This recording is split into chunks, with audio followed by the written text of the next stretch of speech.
হযরত হালিমাতুস সাদিয়া নবীজিকে দেখার জন্য সুদূর মদিনা তায়েব থেকে মদিনার পানে রওনা হয়ে গেলেন। তখন তিনি বৃদ্ধা হয়ে গেছেন, একেবারে দুর্বল হয়ে গেছেন তিনি। হাজিরিন, সময় কম, কথা বেশি। যুবক, আপনারা আমার দিকে তাকান, ভালো করে শুনে নেন। প্রিয় নবীজি হালিমা আসতেছে, আল্লাহর নবীর সাহাবীরা বসা মুস্তাদরিক হাকিম লিসাইনের ভিতরে আসছে। আল্লাহর নবী সাহাবায়ে কেরাম নিয়ে বসে আছেন। আল্লাহর নবীর ধাত্রী মা হালিমাতুস সাদিয়া রাদিয়াল্লাহু আনহা যখন আসছে, উনি দূর থেকে দেখতেছেন হযরত হালিমা আমার দিকে আসেন। আল্লাহর নবী হঠাৎ করে দাঁড়ায় গেলেন, আল্লাহর নবী সাহাবীরা দাঁড়ায় গেল। এমন সময় নবীজির গা মোবারকে চাদর। যুবক, আমার দিকে তাকাবেন, আদর্শ রাসূল থেকে শিখে যান। লাকাদ কানা লাকুম ফি রাসূলিল্লাহি উসওয়াতুন হাসানা। আল্লাহ কোরআনে মালিক বলতেছে, কোরআনে মালিক বলতেছে, এ মানব জাতি, আমার বান্দারা, আমার রাসূলের আদর্শ তোমাদের জন্য উত্তম, আমার রাসূলের আদর্শ তোমাদের জন্য উত্তম আদর্শ। একবার জোরে বলা যাবে কি মারহাবা। আল্লাহর নবী দাঁড়ায় গেলেন, একসাথে বলবেন সুবহানাল্লাহ। কেন দাঁড়াইছেন? হালিমাতুস সাদিয়া রাদিয়াল্লাহু আনহা আসতেছেন। হালিমা দামি না নবী দামি? হালিমা মর্যাদাবান না নবী মর্যাদাবান? নবীজি দাঁড়ায় গেলেন হযরত হালিমাতুস সাদিয়ার জন্য, নিজের গায়ের চাদরখানা তিনি বিছাই দিলেন। যুবক, মাকে কি করে সম্মান করতে হয় এখান থেকে বুঝে যেতে হবে, বাবাকে কি করে ইজ্জত করতে হয় এখান থেকে বুঝে যেতে হবে। সন্তান যদি ডিসি হয়, বাবা যদি কৃষক হয়, তাহলে ডিসিকে নিজের চেয়ার ছেড়ে দিয়ে বাবাকে বসতে দিতে হবে। এটাই হলো আদর্শ সন্তান। কথা কোন ঠিক কিনা? কিন্তু বড় আফসোস, আমার দেশে হায়ার এডুকেটেড পারসন বিরাট ইউনিভার্সিটির শিক্ষা করে এসে আমার দেশের ছেলেরা বাবা মাকে বৃদ্ধাশ্রমে পাঠিয়ে দিচ্ছে। যেই শিক্ষা বাবা মাকে মর্যাদা দিতে জানে না, বাবা মার ইজ্জত দিতে জানে না, ওই শিক্ষার 4 পয়সাও সমাজে রাষ্ট্রে কোনো মূল্য নাই। কথা বলেন ঠিক? কোনো দাম। হযরত হালিমাতুস সাদিয়াকে দেখে নবীজি দাঁড়ায় গেলেন, গায়ের চাদর খানা বিছাই দিলেন। সাহাবীরা সরে গেলেন। মহিলা আসতেছে নবীজির কাছে, সাহাবীরা সরে গেলেন। সাহাবীরা যখন সরে গেলেন, আল্লাহর নবী দাঁড়ানো, গায়ের চাদর বিছাই দিলেন আমার নবী। আহা, কত বড় আদর্শ! কোরআন বলতেছে, ওয়া ইন্নাকা লাআলা খুলুকিন আযীম।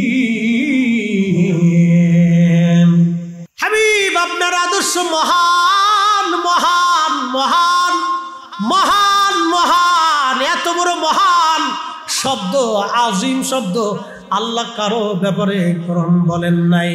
ওয়া ইন্নাকা লাআলা খুলুকিন আযীম।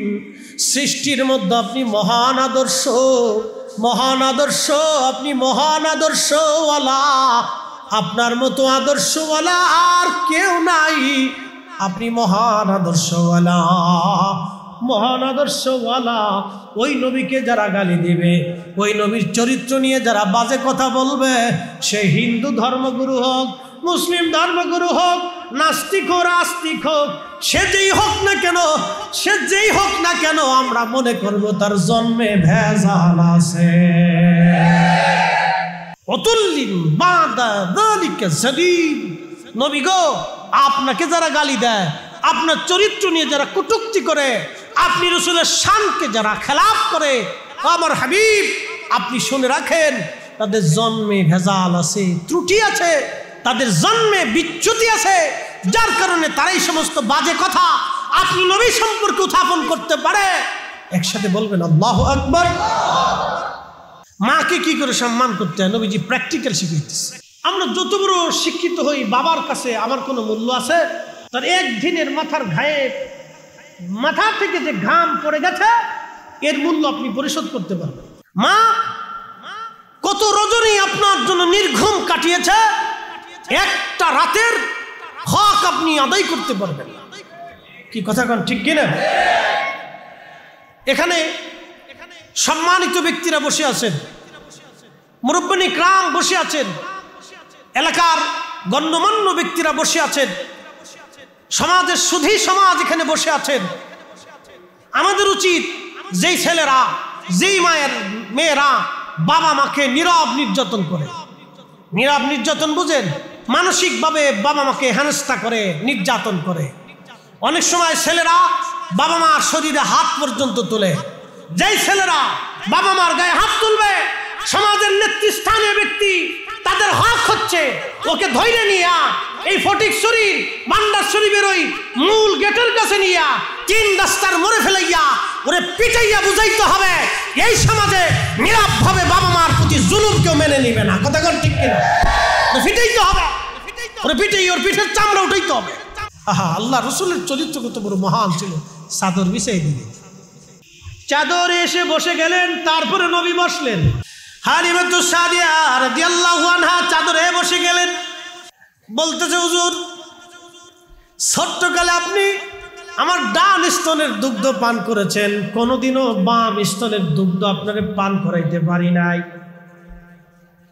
হুজুর কারণ কি বলবেন নি?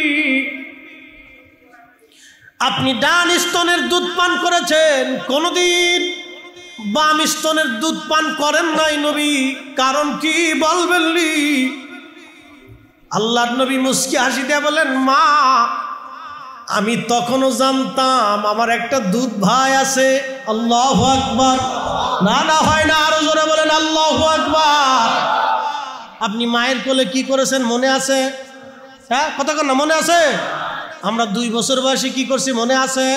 5 বছরেরটা মনে আছে, 10 বছরেরটা আছে, আজ থেকে 10 বছরের কথাই তো ভুলে গেছেন, ঠিক কিনা? আমার নবীর বয়স তখনও 50। হালিমাতুস সাদিয়া বলে, হুজুর আপনি আমার কোলের মধ্যে ডান স্তনের দুধ পান করতেন, বামেরটা করেন নাই, কারণ বুঝলাম না। আল্লাহর নবী মুস্কি হাসি দেখায়, মা আমি বামেরটা করি না, আমি তখনও জানতাম আমার একটা দুধ ভাই আছে, যদি দুধ পান করে সব শেষ করে দেয় আমার ভাইয়ের হক নষ্ট হবে, সে ক্ষুধার্ত থাকবে। একবার জোরে বলা যাবে কি মারহাবা?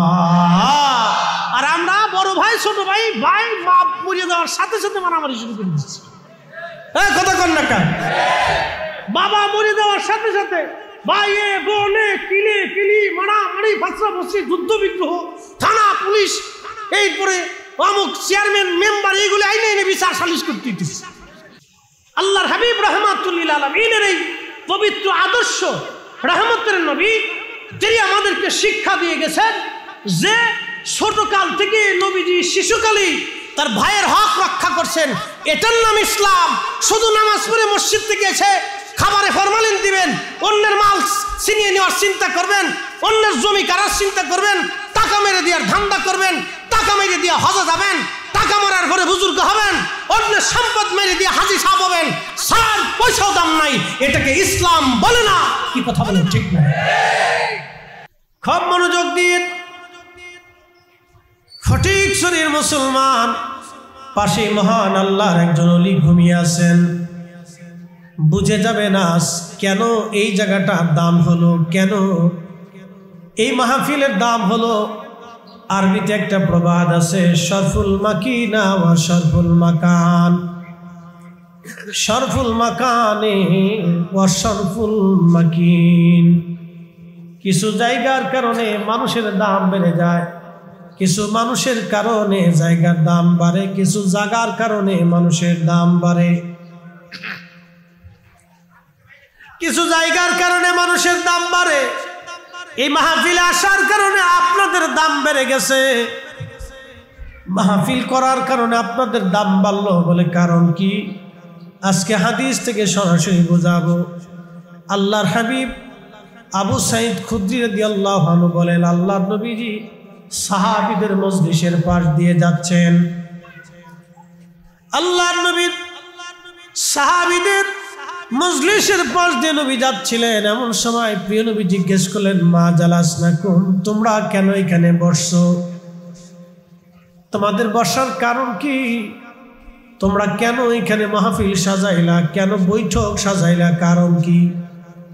আল্লাহ নবী সাহাবীরা বলেন, ইয়া রাসূলুল্লাহ নাদউল্লাহ, আমরা আল্লাহকে ডাকতে বসে গেলাম, নাহমাদুহু, আল্লাহর গুণ কীর্তন প্রশংসায় আমরা বসে গেলাম, অর্থাৎ আল্লাহর জিকিরে ফিকিরে বসে গেলাম। একবার জোরে বলা যাবে কি সুবহানাল্লাহ? ওরা বুঝে না, মোবাইল টিপতেছে, খুব টিপার ধান্দা আছে। ওরা যদি ওয়াজ শুনতো তাহলে ওরা আগে ওলি হয়ে যেত। কি কথা কন না? জীবনে যত মাহফিল ওরা আইছে, ওরা যদি ওয়াজ শুনতো আর বাড়ি পর্যন্ত নিয়ে যাইতো, তাহলে ওরা বক্তা হয়ে যেত। সব কোয়ালিটির বক্তার ওয়াজ শোনার অভিজ্ঞতা ওদের আছে। ওরা জীবনে অলি হয়ে যেত, কিন্তু কিছু নিতে পারে না, খালি শুনিয়ে চলে যায় আর খালি মাইক টাঙায়, কিন্তু কিছু নিতে পারে না। এখান থেকে আমাদেরকে নিয়ে যেতে হবে। কথা কোন ঠিক কিনা? নিতে হবে, নেওয়ার জন্য আসছি। যদি বাজারেই ঢুকলেন কিছু নিতেই না পারলেন, তাহলে আপনার ব্যর্থতা। লেখাপড়া শিখছেন, যদি মানুষ না হতে পারেন তাহলে ব্যর্থতা। মুসলমান হয়েছেন, যদি আকীদায়ে আহলে সুন্নাত ওয়াল জামাত না হতে পারেন তাহলে ব্যর্থতা। মুসলিম হয়েছেন, মুসলমানের মতো মুসলমান না হয়ে কবরে যাইতে না পারলে ব্যর্থতা। দুনিয়ার থেকে মাহফিলে বসছেন, যদি আখিরাতের সদাই নিয়ে যেতে না পারেন তাহলে ব্যর্থতা। এখান থেকে নিয়ে যেতে হবে। প্রিয় উপস্থিতি, ফটিক শরীর মুসলমান, আল্লাহর নবী সাহাবীদের বললেন, সাহাবীরা তোমরা বসে বসে কি করো? সাহাবীরা জবাব দিল, ইয়া রাসূলুল্লাহি নাদউল্লাহ, আল্লাহকে ডাকতেছি জামাতের সাথে। একবার জোরে বলবেন কি মারহাবা? বুঝে দেন, জামাতের সাথে আল্লাহকে ডাকতেছি, দলবদ্ধভাবে আল্লাহকে ডাকতেছি। এখন আমার প্রশ্ন, যারা মিলাদুন নবীর মাহফিল কায়েম করলে বেদাত বেদাত করে চিৎকার করে, তাদের বোঝা উচিত যে এই মিলাদুন নবী মূলত নাদউল্লাহ, আল্লাহকে ডাকার মাহফিল। কি কথা কন না? ঠিক কিনা? কাকে ডাকার মাহফিল? এই মিলাদুন নবীর মাহফিল শেষে আমরা মুনাজাত করব কার কাছে? মাগরিব থেকে শেষ সময় পর্যন্ত কোরআন সুন্নাহ থেকে প্রত্যেকজন উলামায়ে কেরাম তাকরীর করতেছে। তাহলে এই দুনিয়ার এই জায়গাটা সাধারণ জায়গা থাকে না। নাদউল্লাহ ওয়া নাহমাদুহু, সাহাবীদের তরিকায় মজলিস কায়েম করে আল্লাহর জিকিরে আল্লাহর হামদে কাটানোর এই মজলিসটাকে, এটা আল্লাহ রাসূল হিলাকুজ জিকির ওয়া রিয়াজুল জান্নাহ, জিকিরের মজলিস, আল্লাহর বেহেশতের বাগান বলে গণ্য করেছেন। তাহলে এই মাহফিলগুলি আল্লাহর বেহেশতের বাগান। যারা বেদাতের ফতোয়া দেয় তাদের অন্তরে অন্ধকার, তাদের অন্তরে কুলুষতায় ভরে রসুল প্রেম থেকে বিচ্ছিন্ন হয়ে তারা শয়তানের প্রেমে নিবদ্ধ হয়ে গেছে। থাকেন ঠিক কিনা? তারা নিজেরা বুঝতেছে না, তারা ডাইভার্ট হয়ে যাচ্ছে, ভাবতেছে আমি অনেক বড় ফজিলতের কাজ করছি, আসলে কিছুই না। প্রেম ফটিক শরীর মুসলমান, আল্লাহর নবী বললেন, সাহাবীরা কেন তোমরা মাহফিল সাজাইলা, কারণ কি? নবীজি জবাব দিলেন, আলা, সাহাবীরা জবাব দিলেন, আলামা হাদানা, আলামা হাদানা লিদীনিহি। এক ধর্মগুরু, আল্লাহ মাফ করুক আমাদেরকে, আমরা কোনো সনাতন ধর্মের গুরু তাদের ধর্মীয় কোনো উপাসনালয় নিয়ে, তাদের ধর্মীয় কোনো দেবতা নিয়ে আমরা কখনো কটূক্তি করি না। এটা আমাদের ইসলাম বহির্ভূত কাজ। কথা কোন ঠিক কিনা? তাদের কোনো ধর্মীয় উপাসনায় নিয়ে, তাদের কোনো ধর্মীয় ব্যক্তিত্ব নিয়ে আমরা আলেমরা কটূক্তি কখনো করি না। কিন্তু তারা মাঝে মধ্যে আমার রসুলের শানে এই সমস্ত বাজে বাজে কথা বলে মুসলমানদেরকে উস্কিয়ে দেয়, মুসলমান হত্যার নীল নকশা করে। আজকে মহারাষ্ট্রে লক্ষ লক্ষ মুসলমান রাস্তায় নেমেছে আমার রসুলের পক্ষে স্লোগানের জন্য, নবীর ইজ্জতের পক্ষে দাঁড়িয়েছে। আমরা বাংলার সুন্নি জনতা, আমাদের আকাবিরদের পক্ষ থেকে যদি ডাক আসে, তাহলে বাংলাদেশের লক্ষ লক্ষ কোটি কোটি সুন্নি জনতা নবীর পক্ষে ঘর থেকে বের হয়ে আসবে। কথা বলেন ঠিক না?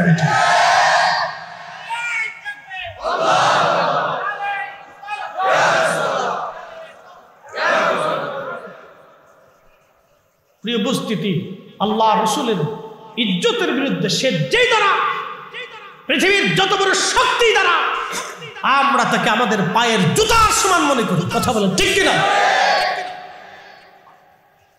আমাদের দেশের হিন্দুরা, সনাতন ধর্মের ভাইরা, তারা আমাদের সাথে মিলেমিশে ব্যবসা করতেছে, পূজা অর্চনা হচ্ছে, নিয়মিত ধর্ম তারা পালন করতেছে। আমরা কোন হিন্দুর বাড়ি, কোন হিন্দু সম্প্রদায়ের উপর আক্রমণ করতে কেউ যদি করতে যায়, তাহলে আমরা অন্যরা বাধা দেই, তাকে হেনস্থা করি। আমরা সেই মুসলমানদের পক্ষ না নিয়ে আমরা হিন্দুর পক্ষ নেই। কথা কন ঠিক কিনা? অসাম্প্রদায়িক বাংলাদেশ, আমরা সাম্প্রদায়িকতায় বিশ্বাসী না। বিশেষ করে আমরা সুন্নি যারা আছি, তারা আমরা কখনোই অন্য ধর্মের প্রতি কটাক্ষ করে অন্যের ধর্মের মানুষকে আমরা কষ্ট দেওয়ার পক্ষপাতী না। কি কথা বলেন ঠিক কিনা?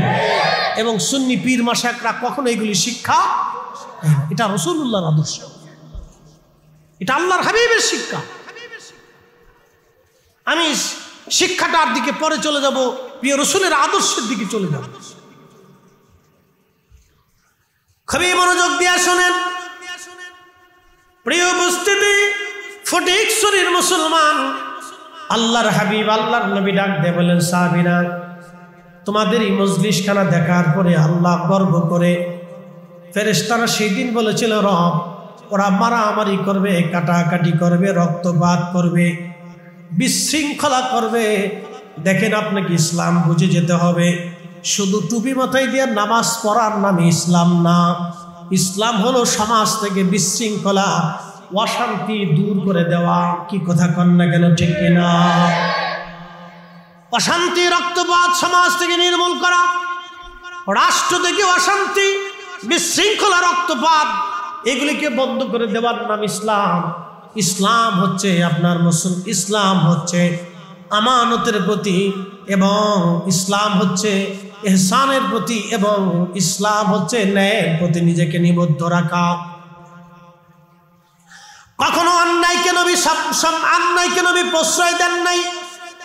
আপনি যদি আল্লাহর নবীর জীবনী দেখেন, প্রথম থেকে একেবারে শেষ পর্যন্ত, আল্লাহর নবী 40 বছর পর্যন্ত নবীজি, কোরআন তখনও নাজিল হয় নাই, আল্লাহর নবী মক্কায় কাটাইলেন।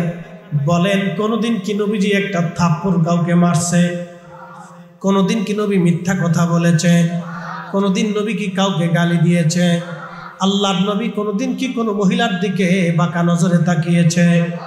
বরং হিলফুল ফুজুল করে ওই কঠিন সময় নবীজি ফাসাদ, পৃথিবী থেকে, মক্কা থেকে বিশৃঙ্খলা, যুদ্ধ দূর করার জন্য নবী সংগঠন করলেন। দেখেন, তখনও কোরআন নাজিল হয় নাই। আল্লাহর নবী শান্তির জন্য, বিশৃঙ্খলা, ফাসাদ দূর করার জন্য নবীজি তখন হিলফুল ফুজুল করে সংগঠন করে যুদ্ধ বিগ্রহ বন্ধ করার জন্য চেষ্টা করলেন। তিনি আমার আপনার নবী রাহমাতুল লিল আলামিন। এই নবীর চরিত্র নিয়ে কোন ধর্মগুরু, হিন্দু হোক আর বৌদ্ধ হোক, খ্রিস্টান হোক আর ইহুদি হোক, কোন ধর্মগুরু, কোন ব্যক্তিত্ব যখন এই নবীর চরিত্র নিয়ে বাজে কথা বলবে, আমরা সুন্নি জনতা কখনো ছেড়ে দেব না। কি কথা বলেন ঠিক কিনা? এটা কখনোই হতেই পারে। আল্লাহর হাবিবের আদর্শ বড় চমৎকার। 40 বছরের জীবন দেখেন আপনি, কত সুন্দর ছিল আমার নবীর জীবন। আহা, একটু কথা বলবেন, নবীজি 40 বছরে কি একটা মিথ্যা বলছে? জীবনের শেষ সময় পর্যন্ত কি মিথ্যা বলেছে? কখনো একটা শব্দ মিথ্যা বলেন নাই। শুধু মিথ্যা না, জীবনে কোনোদিন একটা ফায়সা শব্দ উচ্চারণ করেন নাই, জীবনে গীবত করেন নাই। দেখেন, আমরা ওয়াজ করি, আমরা অমুক ভালো না, তমুক ভালো না, নানান সময় বলে ফেলে দেই, এটা আমাদের ভুল। অমুক ভালো না কটূক্তি করে বসি, গালি দিয়ে বসি। অন্য ঘরানার, অন্য মতের আলেম ওলামা ধরে অনেক সময় আমরা গালি দিয়ে বসি, কটূক্তি করি। ইসলাম এটা সমর্থন করে নাই। আল্লাহর নবী 40 বছর পর্যন্ত নবীজির কাছে কোরআন নাজিল হয় নাই, তারপরও রাহমাতুল লিল আলামিনের আদর্শ এত চমৎকার। তিনি কখনো কোনো কাফেরকে গালি দেন নাই, কুটুক্তি পর্যন্ত করেন নাই, দিন প্রচার করেছেন। নবীকে মারা হয়েছে, আল্লাহ নবীর দন্ত শহীদ করে দেওয়া হয়েছে, নবীকে খাবার দেওয়া হয় নাই, শিয়া আবি তালিবে 2 বছর পর্যন্ত বন্দী রাখা হয়েছে।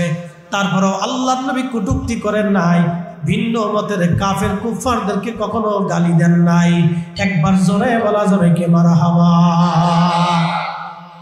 রাসূলের সারা জীবনের 1463 বছরের জীবনে আপনি তন্ন তন্ন করে তালাশ করবেন, একটা গালি পাবেন, একটা গালি পাবেন। 4 খলিফা খেলাফতের জীবনে বিরোধী ছিল, মতামত ছিল, মতানৈক্য ছিল, কিন্তু কখনো গালি দেন নাই। হযরত আলী রাদিয়াল্লাহু আনহুর সময় দুইটা ভয়ঙ্কর যুদ্ধ হয়েছে, তারপরেও গালি দেন নাই। ইমাম হুসাইন রাদিয়াল্লাহু আনহু যুদ্ধের ময়দানে দাঁড়ানো, তখনও গালি দেন নাই। একসাথে বলা যাবে আল্লাহু আকবার। হয় না আরো জোরে বলুন আল্লাহু আকবার। এটা আমাদের আদর্শ, এটা আমাদের কি আদর্শ। ভিন্ন মত হতে পারে, রাজনীতি আলাদা হতে পারে, রাজনীতির ব্যক্তিত্ব আলাদা হতে পারে, গালি দেওয়া যাবে না, কটূক্তি করা যাবে না, ব্যক্তি সম্পর্কে বেহা মন্তব্য করা যাবে না। প্রিয় মুসলমান, খুব মনোযোগ দিয়ে আল্লাহর হাবিব রাহমাতুল লিল আলামিন নবীজি,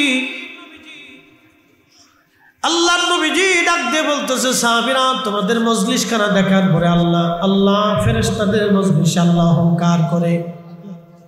ফেরেশতারা বলল, আল্লাহ এরা কি মারামারি করবে, কাটাকাটি করবে? আল্লাহ বললেন ক্বালা, ফেরেশতারা আরো বলল, আনাহানু নুসাব্বিহু বিহামদিকা ওয়া নুকাদ্দিসু লাক। ও আল্লাহ, আমরাই তো আপনার হাম করি, আপনার জিকির করি নতুন করে। এই মানব জাতি দুনিয়াতে বানানোর কি দরকার আছে? আমরাই তো হাম করি, আমরাই তো জিকির করি, কিন্তু আল্লাহ আমাদেরকে নিয়ে কেন অহংকার করে? দেখেন, এখানে আমরা যারা আসছি, যতগুলি মানুষ বসছি, সবার ভিতরে কাম আছে, ক্রোধ আছে, লোভ আছে, মোহ আছে, হিংসা আছে, কামনা বাসনা রিয়া, নেগেটিভ আছে, পজিটিভ আছে। আমাদের মন চায় ভালো ভালো খাইতে, আমাদের মন চায় অন্যের মাল কেড়ে নিতে। এগুলি আমাদের আদত। আল্লাহ পাকে নেগেটিভ আর পজিটিভ আল্লাহ দিয়ে দিলেন। নেগেটিভ পজিটিভ দেওয়ার পরে আমার মালিক আমার আল্লাহ দুনিয়ার মধ্যে আমাদেরকে পাঠাইলেন। দুনিয়ার ভিতরে পাঠাইয়া আল্লাহ আমাদেরকে পরীক্ষায় নিবেদিত করলেন। পরীক্ষায় নিবেদিত করার পরে আমার আগে ছিল ভালো ছিল, তোমরা তো ছোট বয়স অল্প বয়স লাগতেছে, অভিজ্ঞতা কম আছে, একটু কমাই দাও, হালকা কম কমাই দাও, একটু দরুদ শরীফ পড়ি। আল্লাহুম্মা সাল্লি আলা, একবার কমায় না, আবার হালকা হালকা বাড়াও, সাই বাহ করো। ওয়া আলা আলি সাইয়্যিদিনা,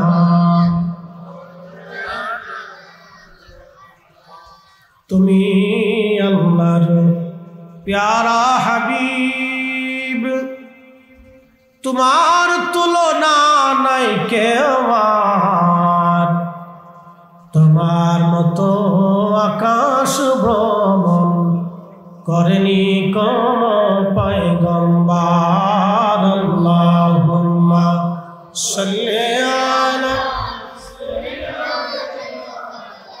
মাওলানা মুহাম্মদ ওয়া আলা আলি সাইয়্যিদিনা।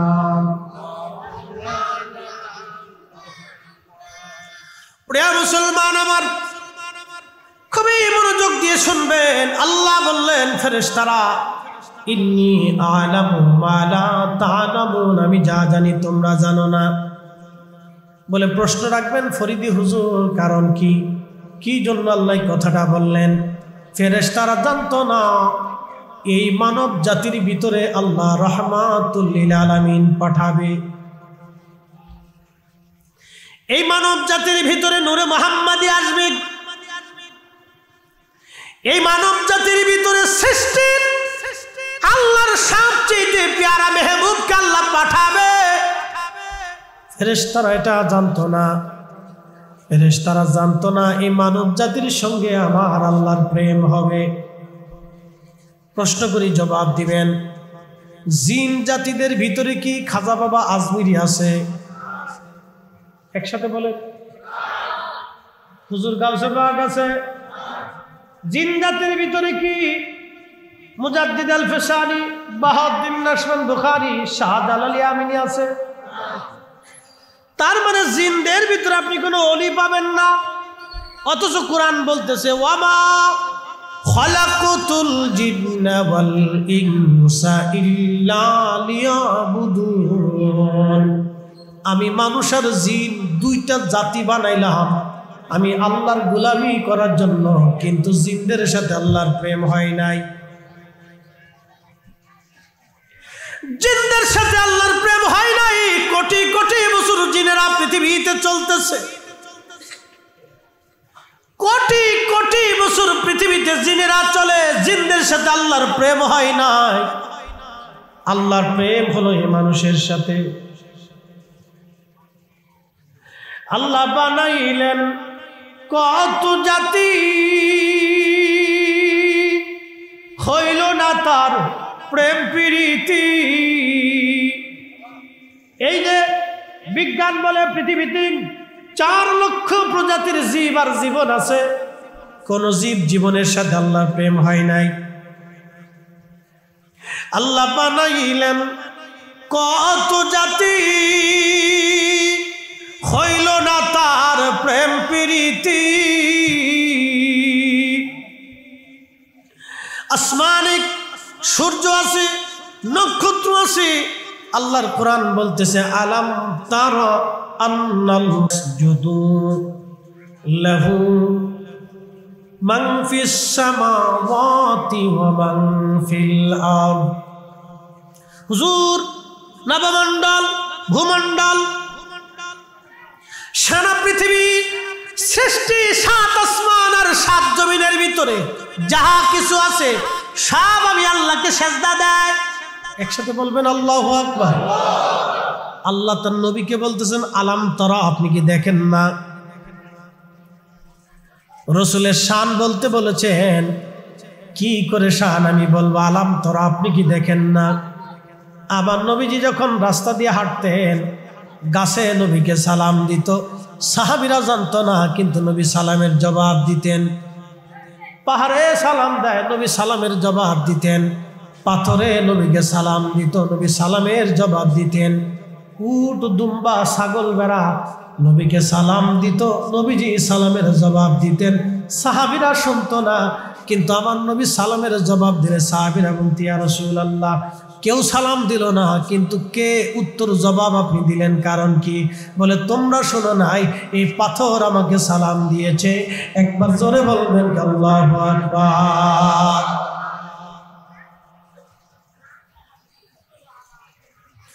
এই জন্য আল্লাহ বলেন আলাম তারা, আপনি কি দেখেন না? সূর্য নবীর সালাম দেয়, চাঁদে নবীকে সালাম দেয়। চাঁদ আল্লাহর জিকির করে আল্লাহকে সেজদা দেয়, আমরা দেখি না, কিন্তু নবী দেখতেন। সূর্য আল্লাহকে সেজদা দেয়, আমরা দেখি না, কিন্তু নবী দেখতেন। গাছে নবীর সেজদা দেয়, আল্লাহর সেজদা দেয়, কিন্তু আমরা দেখি না, নবী দেখতেন। পাহাড় আল্লাহকে সেজদা দেয়, আশ-শামসু ওয়াল কামারু ওয়ান নুজুমু ওয়াল জিবালু ওয়াশ-শাজারু ওয়াদ-দাওয়াবু ওয়া কাসীরুম মিনান নাস।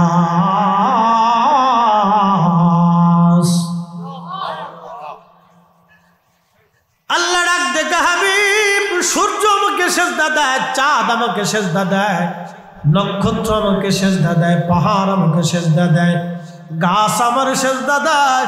পৃথিবীতে সৃষ্টিতে যত জীব জন্তু আছে, প্রাণীকুল আছে, সব আমি আল্লাহর সেজদা দেয়। যার জীবন আছে, সব আমি আল্লাহর সেজদা দেয়। ওয়া কাসীরুম মিনান নাস, কিছু মানুষ আমি আল্লাহর সেজদা দেয়। আল্লাহ বানাইলেন কত জাতি, প্রেম প্রীতি অবশেষে মানুষ বানায়, অবশেষে মানুষ বানায় প্রেমের কারণে। প্রেমের ডোরি বান্দরে মদিনার শনে। কথা কর না কেন? প্রেমের ডোরি বান্দরে মদিনার শনে।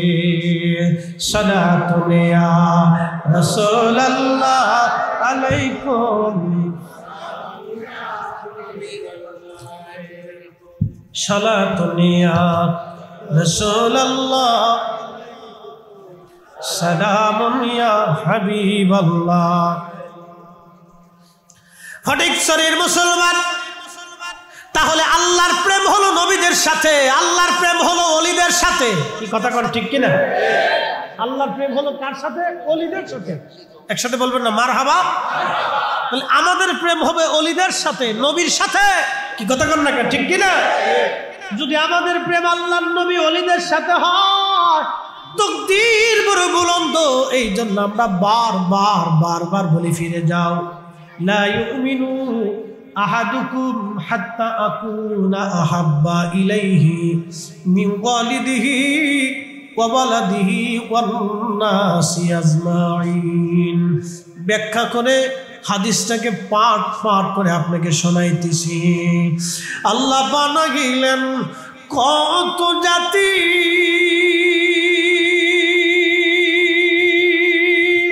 হইল না তার প্রেম প্রীতি। আল্লাহ বানাইলেন কত জাতি, হইল না তার প্রেম প্রীতি। অবশেষে মানুষ বানায় প্রেমের কারণে। প্রেমের ডোরি বান্দরে মদিনার শনে। হায়রে প্রেমের ডোরি বান্দরে মদিনার শনে। সালাতুন ইয়া রাসূলুল্লাহ আলাইকুম, সালামুন ইয়া হাবিবাল্লাহ, সালাতুন ইয়া রাসূলুল্লাহ আলাইকুম, সালামুন ইয়া হাবিবাল্লাহ আলাইকুম। লা ইলাহা ইল্লাল্লাহ, লা ইলাহা। সমস্যা নেই, মির্গি রোগী। লা ইলাহা ইল্লাল্লাহ, লা ইলাহা হাসবি রাব্বি জাল্লাল্লাহ মা ফি কলবি গায়রু নূর মুহাম্মদ, আহা নূর মুহাম্মদ। পড়ো লা ইলাহা ইল্লাল্লাহ, লা ইলাহা ইল্লাল্লাহ, লা ইলাহা, লা ইলাহা ইল্লাল্লাহ মুহাম্মাদুর রাসূলুল্লাহ সাল্লাল্লাহু আলাইহি ওয়াসাল্লাম। একবার জোরে বলেন না মারহাবা। আচ্ছা, আল্লাহ সুস্থ করবে, অসুবিধা নেই। এটা কি রোগ? আমাদের দেশে মৃগী রোগ। হ্যাঁ ঠিক আছে, ওটা ওই যে আপনার কি কয়, চামড়ার জুতা শুকালে ভালো হয়, হয়ে যাবে হয়ে যাবে, অসুবিধা নেই। দেখেন আল্লাহ পাক এই যে এখান থেকে বুঝেন, একটা রোগ আল্লাহ দিছে, এর ওষুধ চামড়ার জুতা। আল্লাহু আকবার। কোথায় আল্লাহ শেফা দিয়ে রাখছে আপনি কল্পনা করলে আপনার মাথা নষ্ট হয়ে যাবে। আল্লাহ কত বড় মহান কারিগর, কুদরতওয়ালা। আল্লাহু আকবার। তার ওই জুতার ভিতরে ওই একটু বদ একটা পচা গন্ধ আছে, এটা আপনি সহসা পাবেন না, নাকের কাছে নিলে পাবেন। একটা আলাদা সেন্ট আসে, এই সেন্টটা নাকে যাওয়ার সাথেই তার সুস্থতা ফিরে আসে আস্তে আস্তে। এটা আল্লাহর মহান কুদরত। আর চিকিৎসা বিজ্ঞানীরা কত বড় মেধাবী যে এটারে খুঁজে এইভাবে তালাশ করে ফেলছে। আল্লাহু আকবার। আল্লাহ তাদের মেধার ভিতরে এটা দিয়ে দিচ্ছে। প্রিয় মুসলমান, খুব মনোযোগ দিয়ে, মানুষ বড় আশ্চর্য সৃষ্টি আমার আল্লাহর। মানুষ বড় আশ্চর্য সৃষ্টি আমার আল্লাহর। এই মানুষের সাথে আল্লাহর প্রেম। এই মানুষের সাথে আল্লাহর প্রেম, অন্য কোনো বস্তুর সাথে আল্লাহর প্রেম হলো না, এই মানুষের সাথে আল্লাহর প্রেম হয়ে গেল। এই মানুষের সাথে ভালোবাসার জন্য আমার আল্লাহ মানব জাতি বানাইলেন। এই জন্য আমরা ফিরে ফিরে বারবার আল্লাহর দিকে ফিরে যেতে হবে, আল্লাহ রসুলের গোলামির দিকে আমাদেরকে ফিরে যেতে হবে। একটু মনোযোগ দিয়ে আল্লাহ রাব্বুল আলামিন সেই দিন ফেরেশতাদেরকে বলতেছে, ফেরেশতারা আমি যা জানি তোমরা তা জানো না। এই মানব জাতির ভিতরে আখিরি নবী আসবে, এটা মানব জাতি জানতো না, ফেরেশতা জাতি জানতো না, এটা আল্লাহ নিজে জানতেন। আল্লাহ তার রসুলকে মানব জাতির মধ্যে পাঠাবে, এগুলি ফেরেশতারা জানতেন না, এটা আল্লাহ রাব্বুল আলামিন জানতেন। এই জন্য আল্লাহর নবীর কোনো শানকে, কোনো বিষয়কে আপনারা ছোট করে দেখবেন না, সাবধান। যদি ছোট করে দেখেন তাহলে মহা বিপদ হয়ে যাবে। আল্লাহর হাবিবের কোনো বিষয়কে ছোট করে দেখবেন না, কোনো বিষয়কে ছোট করে দেখবেন না, তাহলে মহা বিপদ হয়ে যাবে। বলছিলাম নবীজির আদর্শের কথা, আল্লাহর হাবিবের আদর্শের কথা বলে দিয়ে যায়। পৃথিবীতে তশরিফ আনলেন, 40 বছর বয়সে কোরআন নাজিল হলো। এই 40 বছর কেন, 63 বছরের জীবনে কোনোদিন মিথ্যা কথা বলেন নাই, কোনো মানুষ ঠকান নাই। নবীজি ছিলেন জীবন্ত ব্যাংক, মক্কার জীবন্ত ব্যাংক ছিলেন আল্লাহর নবী। মক্কার মানুষ আল্লাহর হাবিবের কাছে অর্থ করি, সম্পদ পয়সা করি জমা দিতেন। যেইভাবে জমা দিতেন সেইভাবে আল্লাহর নবী তারা ওইভাবেই ফিরাই দিতেন। জীবনে কোনোদিন কোন সময়ের জন্য নবীদের আমানতের খেয়ানত হয় নাই। একসাথে বলবেন আল্লাহু আকবার। না হয় না, আরো জোরে। আমরা কি মূলত এই সুন্নত আমাদের জীবনে বাস্তবায়ন করতে পারছি? পারি না। জীবনে কোনোদিন একটা মিথ্যা বলেন নাই, এটা আমরা বাস্তবায়ন করতে পারি না। জীবনে কোনোদিন কোনো মানুষকে, কোনো সৃষ্টিকে, কোনো প্রাণীকে ধোঁকা দেন নাই, এটা আমরা পারি না। জীবনে কোনোদিন কখনো কোনো সময়ের জন্য কাউকে একটা গালি দেন নাই, ফাহাসা কথা বলেন নাই, আমরা পারি না। জীবনে কোনোদিন কোনো সময়ের জন্য কোনো নারীর দিকে নবীজি কখনো বাঁকা নজরে, কুনজরে কখনোই তাকান নাই, আমাদের জীবনে এটা হয় নাই। জীবনে কোনোদিন কোনো সময়ের জন্য আল্লাহর হাবিব রাহমাতুল লিল আলামিন অন্যায় করে কাউকে একটা থাপ্পড় পর্যন্ত নবী কখনো মারেন নাই, এটা আমাদের জীবনে বাস্তবায়ন করতে পারি নাই। জীবনে কোনোদিন কোনো সময়ের জন্য প্রতিবেশী আশেপাশের মানুষ নবীকে দ্বারা কষ্ট পান নাই, আমরা এই সুন্নত জীবনে আদায় করতে পারি নাই। সালাতুন ইয়া রাসূলুল্লাহ আলাইকুম, সালামুন ইয়া হাবিবাল্লাহ আলাইকুম, সালাতুন ইয়া রাসূলুল্লাহ আলাইকুম, সালামুন ইয়া হাবিবাল্লাহ আলাইকুম, আল্লাহুম্মা সাল্লি আলা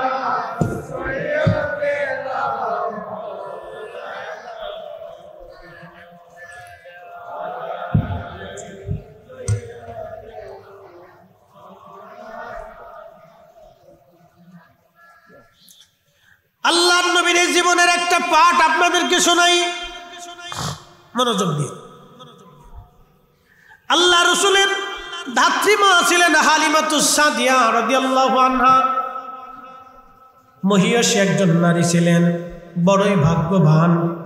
ভাগ্য গুণে মানুষ নবী পায়, ভাগ্য গুণে মানুষ মুসলমান হয়, ভাগ্য গুণে মানুষ ইমানদার হয়, ভাগ্য গুণে মানুষ নবীর আশিক হয়, ভাগ্য গুণে মানুষ অলি হয়, ভাগ্য গুণে মানুষ অলি আল্লাহর মুহিব্বিন হয়। কি কথা কন না কেন? বুঝতে কি কোনো অসুবিধা হচ্ছে?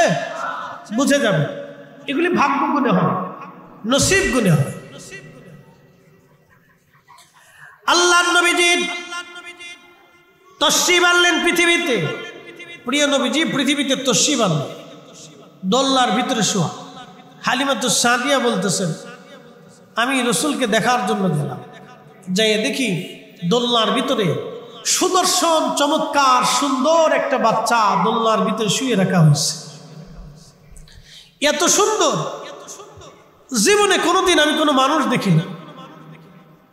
দোলনার ভিতরে শোয়া, সবুজ রেশমের কাপড়, নিচে সাদা রেশমের কাপড়, তার চেহারা থেকে নূর আসতেছিল, নূর আসতেছিল চেহারা থেকে। অ্যাটেনশন, আল্লাহর হাবিব বলতেছেন, হযরত হালিমা বলতেছেন, আমি রসুলকে দেখার জন্য গেলাম, সুন্দর চেহারা দেখে আমি মোহিত হয়ে গেলাম যে মানুষ কি করে এত সুন্দর হতে পারে। এই জন্য আল্লাহ রসুল বলতেন, আনা মালিহুন ওয়া আখি ইউসুফ সাবিহুন, আমি লাল সুন্দর, আমার ভাই ইউসুফ তিনি সাদা সুন্দর।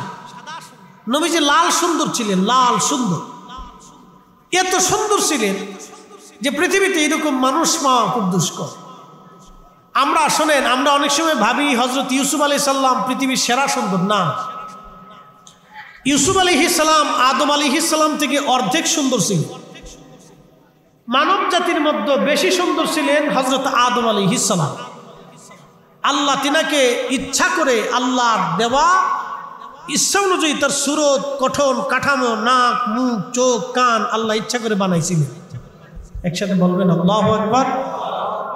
আল্লাহর ইচ্ছা হয়েছে, সবই আল্লাহর ইচ্ছা, কিন্তু প্রথমটা আল্লাহ নিজে কুদরতি হাতে আল্লাহ পাক রব্বুল আলামিন স্ট্রাকচার তৈরি করে দিয়েছে।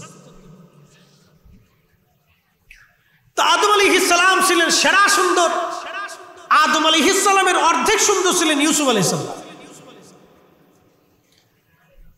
মহিলারা ইউসুফ আলাইহিস সালামের চেহারা দেখে আঙ্গুল কাটতে, কমলা কাটতে যায় তারা তাদের হাত কেটে ফেলে দিয়েছে। কমলা লেবু কাটতে যায় তারা তাদের হাত কেটে ফেলে দিল। আম্মা জান আয়েশাকে জিজ্ঞেস করা হলো, মা, মিশরের নারীরা ইউসুফ আলাইহিস সালামকে দেখে কমলা লেবু কাটতে যায় হাত কেটে ফেলে দিয়েছে,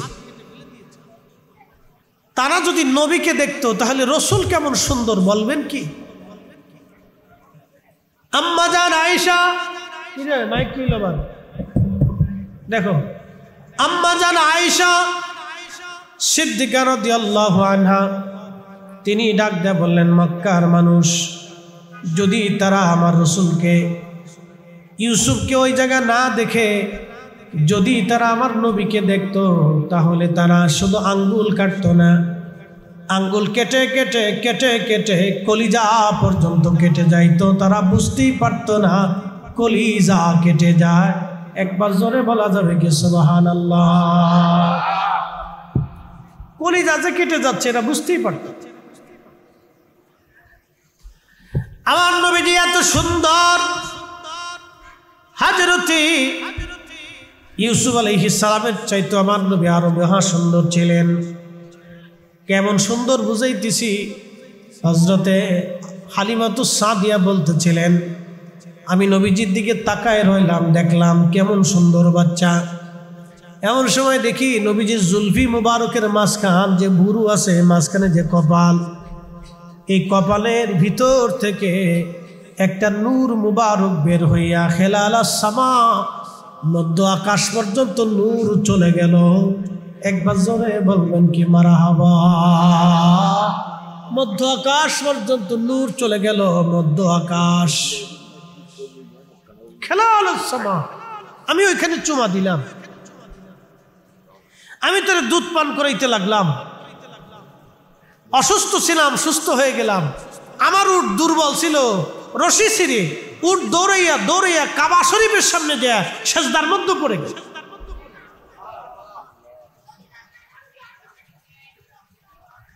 ফটিকছড়ির মুসলমান মনোযোগ দিবেন, আল্লাহর নবীজি হালিমাতুস সাদিয়া রাদিয়াল্লাহু আনহা, আরো অনেক কথা, এদিকে যাব না। প্রিয় নবীর আদর্শের কথা বলছিলাম।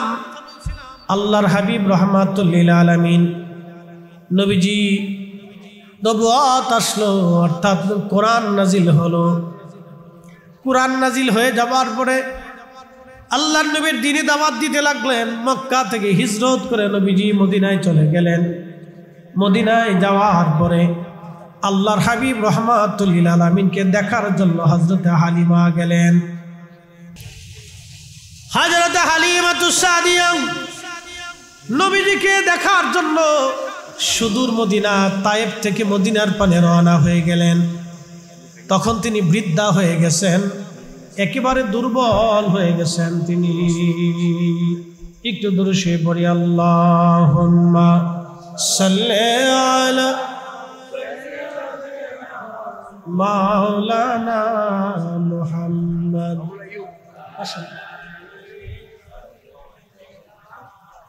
মাওলানা তুমি মোদের আশার আলো, তাই তো তোমায় বাসি ভালো, তুমি মোদের আশার আলো, তাই তো তোমায় বাসি ভালো। হৃদয় নামীর ফুলদানিতে, হৃদয় নামীর ফুলদানিতে গেথে রেখেছি প্রেমের মালা। ইয়া রাসূলুল্লাহ ইয়া হাবিবাল্লাহ, ইয়া রাসূলুল্লাহ ইয়া হাবিবাল্লাহ, ইয়া রাসূলুল্লাহ।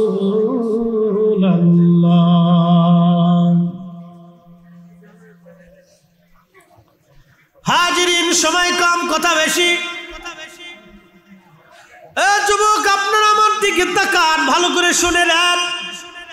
প্রিয় নবীজি হালিমা আসতেছে, আল্লাহর নবীর সাহাবীরা বসা মুস্তাদরিক হাকিম লিসাইয়াইনের ভিতরে আসছে। আল্লাহর নবী সাহাবায়ে কেরাম নিয়ে বসে আছেন। আহা, আল্লাহর নবীর ধাত্রী মা হালিমাতুস সাদিয়া রাদিয়াল্লাহু আনহা যখন আসছে, উনি দূর থেকে দেখতেছেন হযরত হালিমা আমার দিকে আসেন। আল্লাহর নবী হঠাৎ করে দাঁড়ায় গেলেন, আল্লাহর নবী সাহাবীরা দাঁড়ায় গেল। একটু সুবহানাল্লাহ বলবে? নবীজি দাঁড়ায় গেলেন, সাহাবীরা দাঁড়ায় গেল, সাহাবীরা দাঁড়ায় গেল। এমন সময় নবীজির গা মোবারকে চাদর। ও যুবক, আমার দিকে তাকাবেন, আদর্শ রাসূল থেকে শিখে যান। লাকাদ কানা লাকুম ফি রাসূলিল্লাহি উসওয়াতুন হাসানা। আল্লাহ কোরআনে মালিক বলতেছে, কোরআনে মালিক বলতেছে, এ মানব জাতি, আমার বান্দারা, আমার রাসূলের আদর্শ তোমাদের জন্য উত্তম, আমার রাসূলের আদর্শ তোমাদের জন্য উত্তম আদর্শ। একবার জোরে বলা যাবে কি মারহাবা? আমার নবীর আদর্শ তোমাদের জন্য উত্তম মডেল, উত্তম আদর্শ। অ্যাটেনশনে আমার দিকে তাকাবেন, ভালো করে বুঝে যাবেন। আল্লাহর নবী দাঁড়ায় গেলেন, একসাথে বলবেন সুবহানাল্লাহ। কেন দাঁড়াইছেন? হালিমাতুস সাদিয়া রাদিয়াল্লাহু আনহা আসতেছেন। হালিমা দামি না নবী দামি? জোরে জোরে জোরে। হালিমা মর্যাদাবান না নবী মর্যাদাবান? নবীজি দাঁড়ায় গেলেন হযরত হালিমাতুস সাদিয়ার জন্য, নিজের গায়ের চাদরখানা তিনি বিছাই দিলেন। এ যুবক, মাকে কি করে সম্মান করতে হয় এখান থেকে বুঝে যেতে হবে। বাবাকে কি করে ইজ্জত করতে হয় এখান থেকে বুঝে যেতে হবে। সন্তান যদি ডিসি হয়, বাবা যদি কৃষক হয়, তাহলে ডিসিকে নিজের চেয়ার ছেড়ে দিয়ে বাবাকে বসতে দিতে হবে। এটাই হলো আদর্শ সন্তান। কথা কোন ঠিক কিনা? কিন্তু বড় আফসোস, আমার দেশে হায়ার এডুকেটেড পারসন বিরাট ইউনিভার্সিটির শিক্ষা করে এসে আমার দেশের ছেলেরা বাবা মাকে বৃদ্ধাশ্রমে পাঠিয়ে দিচ্ছে। যেই শিক্ষা বাবা মাকে মর্যাদা দিতে জানে না, বাবা মার ইজ্জত দিতে জানে না, ওই শিক্ষার 4 পয়সাও সমাজে রাষ্ট্রে কোনো মূল্য নাই। কথা বলেন ঠিক? কোনো দাম, কোনো মূল্য। শিক্ষা আপনাকে মানুষ বানাইতো। এই জন্য অলিরা আসছিলেন। কারা আসছিলেন? আমি কেন অলিদেরকে ভালোবাসি ভালো করে বুঝবেন। অলিরা আসছিলেন। অলিরা এসে আমার আপনার মতো অমানুষ, যা আমরা মানুষ হইতাম না, তাদের সোহবতে, নৈকট্যে, দর্শে, তালিমে, তরবিয়তে বৈশা তারা আমাদেরকে মানুষ হতে শিখিয়েছে। কি হতে শিখিয়েছে? মানুষ হতে শিখিয়েছে।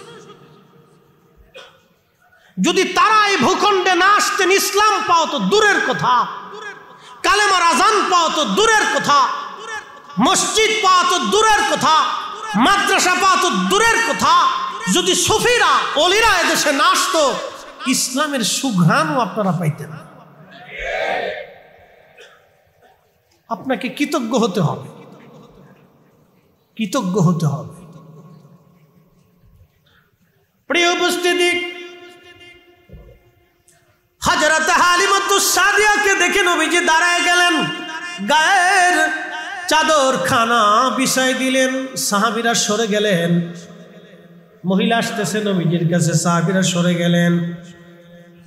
সাহাবীরা যখন সরে গেলেন, আল্লাহর নবী দাঁড়ানো, গায়ের চাদর বিছাই দিলেন আমার নবী। আহা, কত বড় আদর্শ! কোরআন বলতেছে, ওয়া ইন্নাকা লাআলা খুলুকিন আযীম।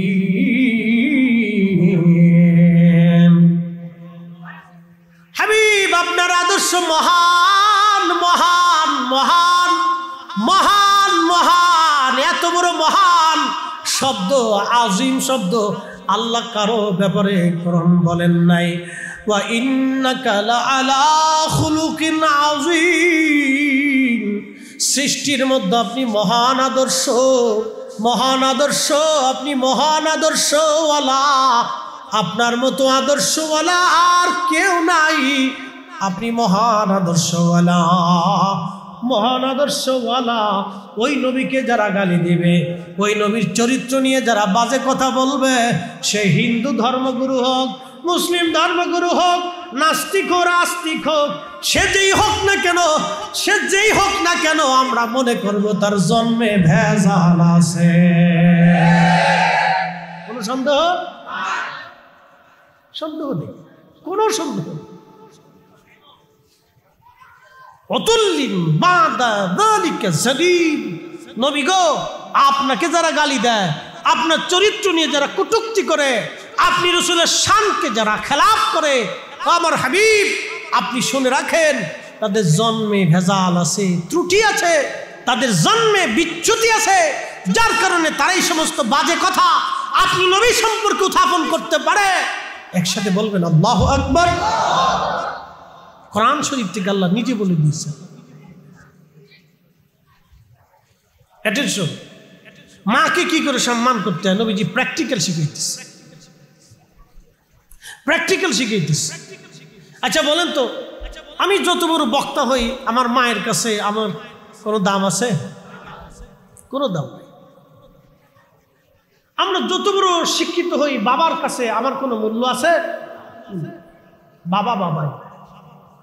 তার একদিনের মাথার ঘায়ে, মাথা থেকে যে ঘাম পড়ে গেছে, এর মূল্য আপনি পরিশোধ করতে পারবেন? অসম্ভব। মা কত রজনী আপনার জন্য নির্ঘুম কাটিয়েছে, একটা রাতের হক আপনি আদায় করতে পারবেন না। কি কথা কোন ঠিক কিনা? এখানে সম্মানিত ব্যক্তিরা বসে আছেন, মুরব্বিনী ইকরাম বসে আছেন, এলাকার গণ্যমান্য ব্যক্তিরা বসে আছেন, সমাজের সুধী সমাজ এখানে বসে আছেন। আমাদের উচিত, যেই ছেলেরা, যেই মায়ের মেয়েরা বাবা মাকে নীরব নির্যাতন করে, নীরব নির্যাতন বুঝেন, মানসিকভাবে বাবা মাকে হেনস্থা করে, নির্যাতন করে। অনেক সময় ছেলেরা বাবা মার শরীরে হাত পর্যন্ত তোলে।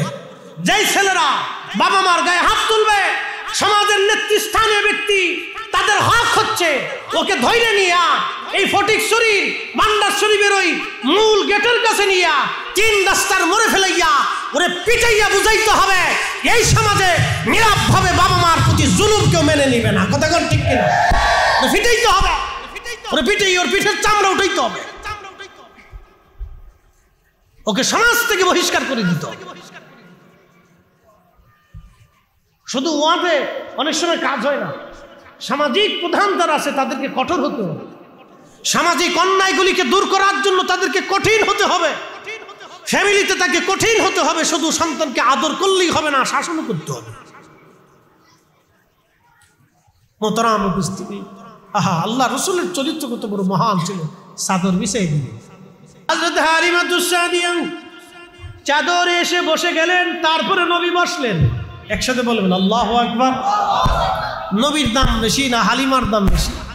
নবীর দাম বেশি, কিন্তু আল্লাহর নবী সে মা সম্মান করতেছে। হালিমাতুস সাদিয়া রাদিয়াল্লাহু আনহা চাদরে বসে গেলেন, আল্লাহর নবী বসে গেলেন। তখন হালিমাতুস সাদিয়া প্রশ্ন করতেছিলেন, ইয়া রাসূলুল্লাহ, ছোট্টকালের একটা বিষয় আমি জানতাম না, আপনার কাছে জানতে চাই। হুজুর, আপনি আমার কোলের মধ্যে থাকতেন, আমি আপনারে দুধ পান করাইতাম, আদর করতাম। দেখছেন মা, দুধ মা রসুলের সামনে এসে বলতেছে, হুজুর, ছোট্টকালে আমি আপনার কোলের মধ্যে রাখছি। ইয়া রাসূলুল্লাহ, মা হয়ে সন্তানরে কিভাবে সম্মানের সাথে ডাকতে হয় বলতেছি, ইয়া রাসূলুল্লাহ, আমি ছোট্টকালের একটা জিনিস জানতে চাই। বলে, আম্মা কি বলে? বলতেছে, হুজুর, ছোট্টকালে আপনি আমার ডান স্তনের দুগ্ধ পান করেছেন, কোনোদিনও বাম স্তনের দুগ্ধ আপনারে পান করাইতে পারি নাই। হুজুর, কারণ কি বলবেন নি? আপনি ডান স্তনের দুধ পান করেছেন, কোনদিন বাম স্তনের দুধ পান করেন নাই নবী, কারণ কি বলবেন নি? আল্লাহর নবী মুস্কি হাসি দিয়ে বলেন, মা, আমি তখনও জানতাম আমার একটা দুধ ভাই আছে। আল্লাহু আকবার। না না, হয় না, আরো জোরে বলেন আল্লাহু আকবার। আপনি মায়ের কোলে কি করেছেন মনে আছে? হ্যাঁ, কথা কন না, মনে আছে? আমরা 2 বছর বয়সে কি করছি মনে আছে? 5 বছরেরটা মনে আছে, 10 বছরেরটা আছে। আজ থেকে 10 বছরের কথাই তো ভুলে গেছেন, ঠিক কিনা? আমার নবীর বয়স তখন 50। হালিমাতুস সাদিয়া বলে, হুজুর, আপনি আমার কোলের মধ্যে ডান স্তনের দুধ পান করতেন, বামেরটা করেন নাই, কারণ বুঝলাম না। আল্লাহর নবী মুস্কি হাসি দেখায়, মা, আমি বামেরটা করি না, আমি তখনও জানতাম আমার একটা দুধ ভাই আছে, যদি দুধ পান করে সব শেষ করে দেয় আমার ভাইয়ের হক নষ্ট হবে, সে ক্ষুধার্ত থাকবে। একবার জোরে বলা যাবে কি মারহাবা? আর আমরা বড় ভাই ছোট ভাই মা মরিয়ে দেওয়ার সাথে সাথে মারামারি শুরু করে দিচ্ছি। কথা কন না কেন? বাবা মরিয়ে দেওয়ার সাথে সাথে ভাইয়ে বোনে কিলি মারামারি, ফাঁসরা বসি, যুদ্ধ বিগ্রহ, থানা পুলিশ, এইপরে অমুক চেয়ারম্যান মেম্বার, এইগুলো আইনে এনে বিচার সালিশ করতে দিতেছে।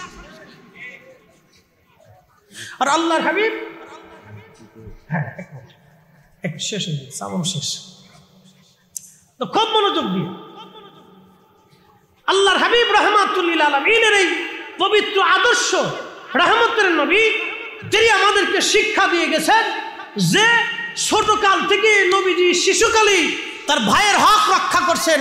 এটার নাম ইসলাম।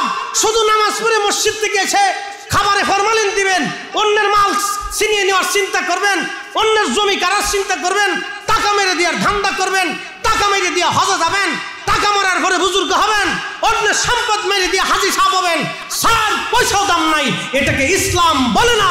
কি কথা বলেন, ঠিক না? নবী আদর্শ থেকে এগুলি শিখে যাবেন। আমাদের মুহতারাম প্রধান অতিথি আসছে, তিনি প্রধান অতিথি আসছেন, ওনাকে ফুল দিয়ে বরণ করবেন। আমার আলোচনার ইতিপর্যায়ে নিয়ে আসছি। 2টা সাবজেক্ট দিছিলেন, একটা হলো আল্লাহর হাবিব মিলাদুন নবীর তাৎপর্য, আর একটা রাসূল করিম সাল্লাল্লাহু আলাইহি ওয়াসাল্লামের আদর্শ। এগুলি আল্লাহ আমাদেরকে ধারণ করা